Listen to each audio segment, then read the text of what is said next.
Okay, we're finally ready to see why, when we're talking about antiderivatives, we use this sort of big S symbol that we call the integral, even though all it really seems like we're doing is doing our antiderivative rules backwards. And being able to do the antiderivative rules backwards does have some merit in its own right, as we saw in the application problems in section 13.1.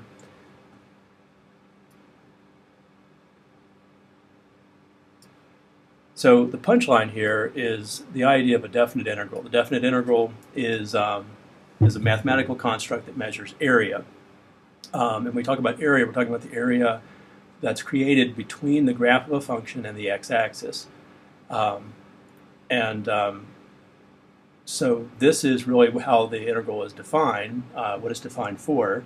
The historical problems that have motivated the definite integral are all area-based problems from ancient Greece. So, so the idea here is we have the same notation we had before, but now we have numbers.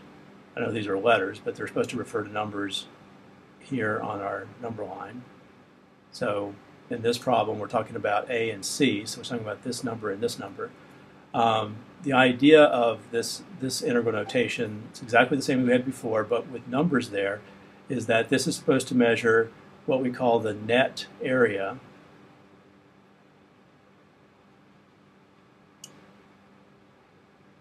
between the two values of x, so between x equals a and x equals b. Now, when I say net area, the significant thing here, the reason I don't just say area, is because we count the area that's formed in the parts of the curve that are above the x-axis differently than the area of the curves below the x-axis. So, for example, if we start here at a,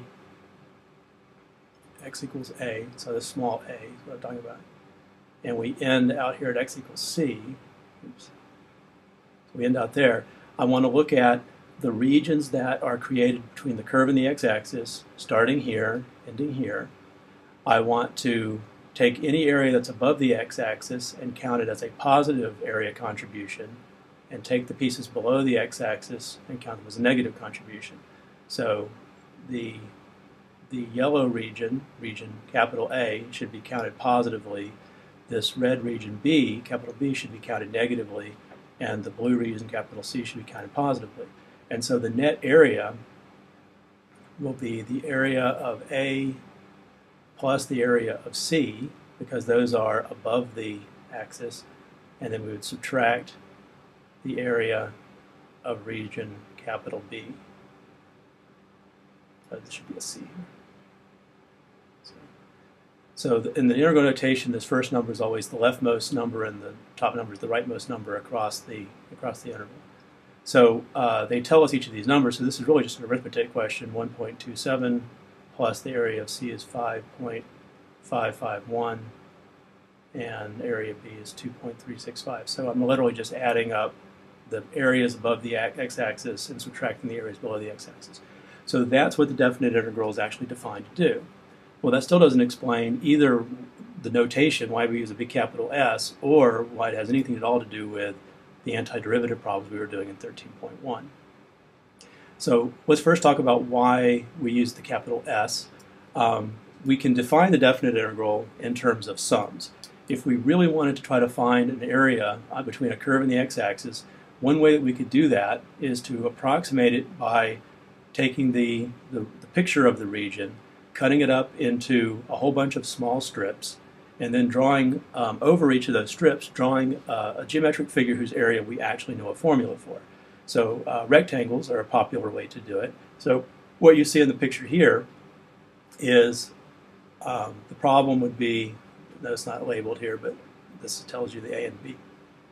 So this is telling you start at x equals 1, shade underneath this curve until you get to x equals 3.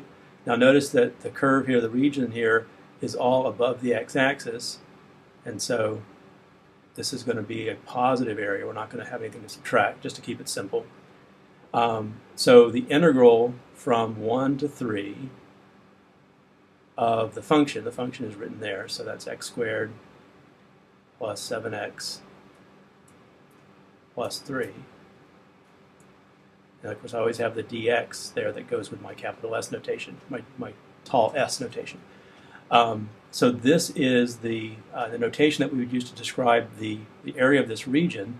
You can see that if I've split this up into 20 little tiny strips, and over each strip I've drawn a rectangle. So I can say that this area is approximately the same as the sum of the rectangle areas.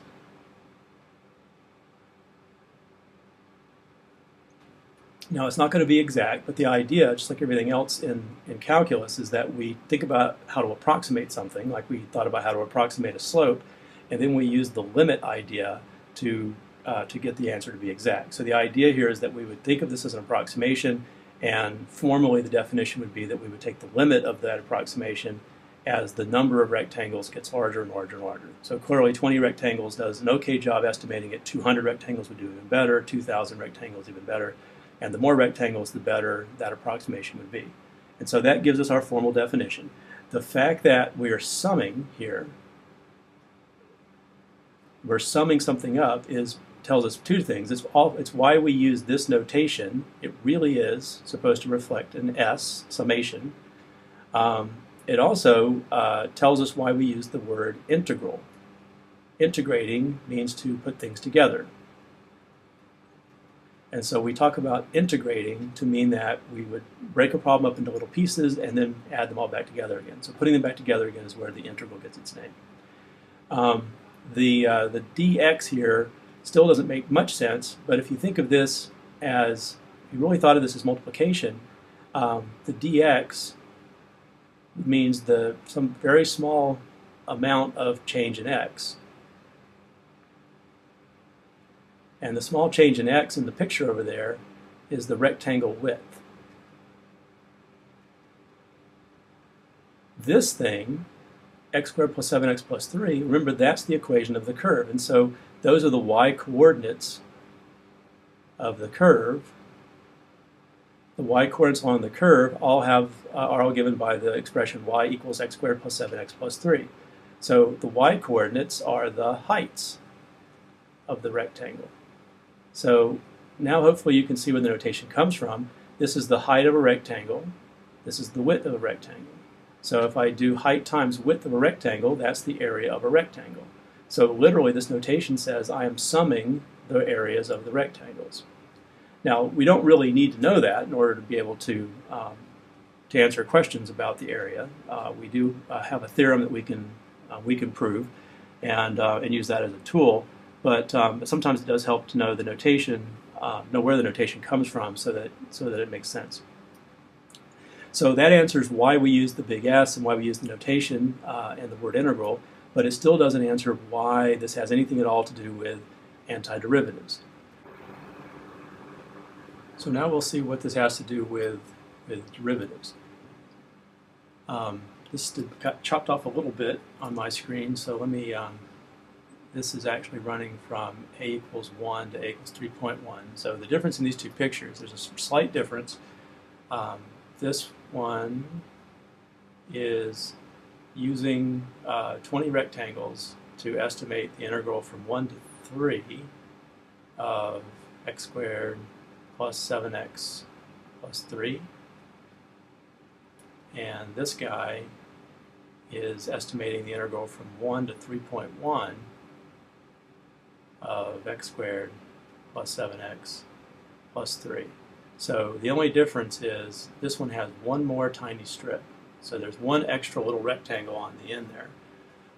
What I want to show you is that if we look at the difference between the answers to these, now we don't have the exact answer, we only have these approximations, but I have about 41.57 for the first one and 44.87 for the second one. So the difference between those. In fact, I'm going to use a notation here just to make this easier. I'm going to call this the area when I go up to 3, and I'll call this the area when I go up to 3.1. That'll make it a little bit easier to refer to these two things. So everything about them is the same except for the number that they stop at. This one runs to 3, this one runs to 3.1. So when I subtract these two,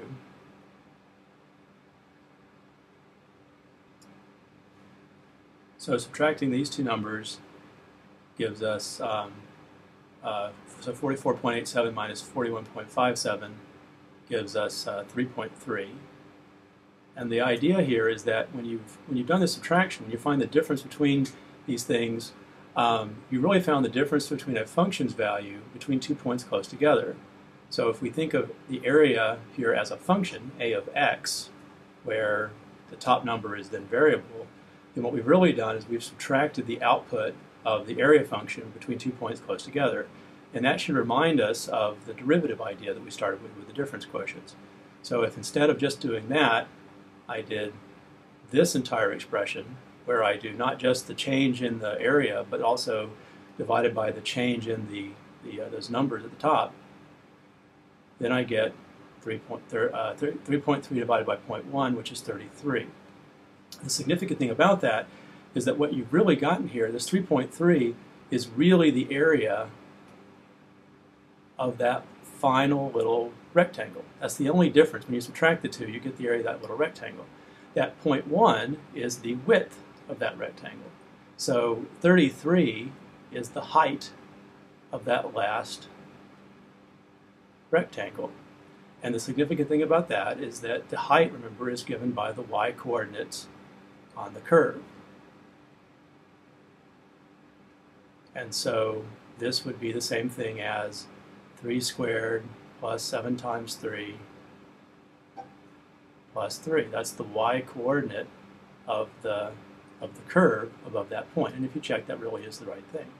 So, so what this means is that this is a difference quotient for the area function, so it approximates the derivative of the area function. So if I think of the area function as being a function, the derivative of it is equal to the y-coordinates on the curve. Well, the y-coordinates on the curve are just given by the formula for the curve. And so in other words, the area function that I get is an antiderivative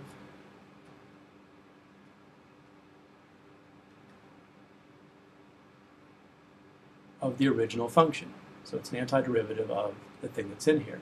And that's why when we're doing these area problems, when we leave the numbers off of this, that literally just means find an antiderivative of this, because the area problem is related to antiderivatives. There is a specific formula for doing an integral over a specific interval that works when we can find specific antiderivatives, and we'll talk about that in the context of the next problem.